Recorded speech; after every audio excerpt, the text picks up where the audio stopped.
Thank you, Mr. Chairman. The Democrats spent quite a bit of time telling us the debt's ballooned because of Republican tax cuts. Let me put their concerns to rest.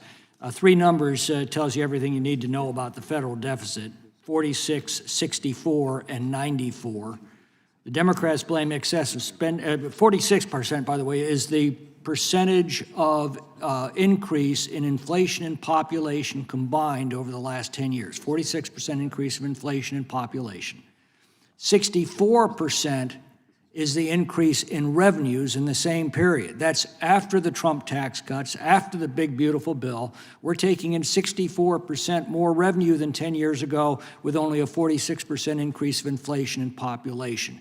The third number is what's killing us, 94. That's the increase in spending in the same period.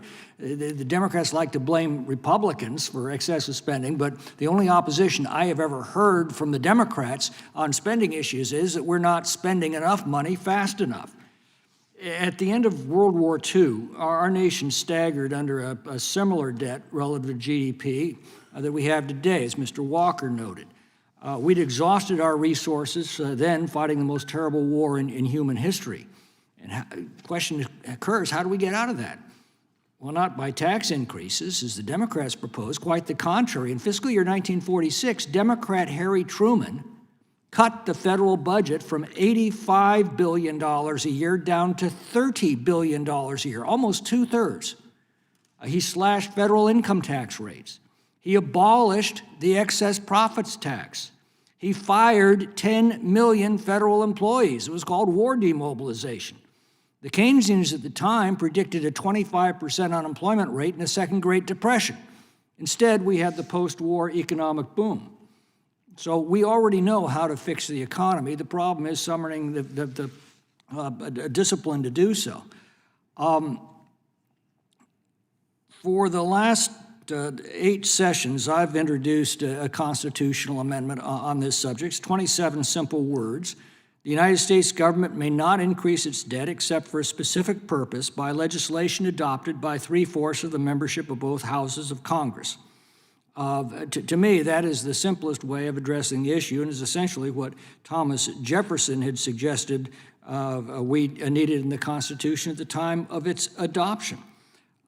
Such an amendment, taking effect 10 years from ratification, would naturally require both a balanced budget and a prudent reserve to accommodate fluctuations of revenues and routine contingencies. It would trust that 3/4 of Congress will be able to recognize a genuine emergency when it sees one, and that 1/4 of Congress will be strong enough to resist borrowing for light or transient reasons.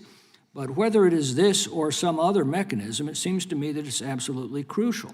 Now, we have a modern-day example of this, and that's Switzerland. Switzerland adopted a debt break in its constitution almost 25 years ago. 85% of Swiss voters approved it.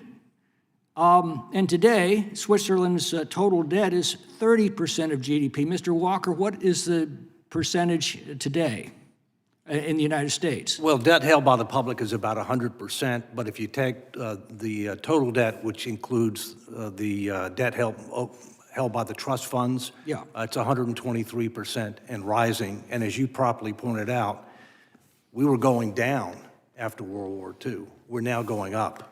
And we're not at war. Because we cut spending dramatically and we cut taxes, and that produced an economic expansion, as it did under Democrat John F. Kennedy, and as it did under Republican Ronald Reagan and Republican Donald Trump. So anyway, 100%, just debt held by the public, 100%. Switzerland is 30%. And Switzerland's running a slight budget surplus this year, I understand. What are we to take away from this experience? Well, Switzerland and certain other countries, including Germany and Sweden, have recognized that they need a constitutional constraint in order to maintain fiscal sanity. And I might note the debt ceiling is a bad joke. It's done nothing to be able to constrain the growth of government or mounting debt burdens. It's a political football. And statutory approaches to try to be able to bring fiscal discipline, whether it be grand rubbing or anything else, have not stood the test of time. The only thing that can bind current and future Congresses and presidents is a constitutional amendment. And remember what Washington said, among other things: avoid excessive debt. Oops. We have not heeded his warning. Thank you. Thank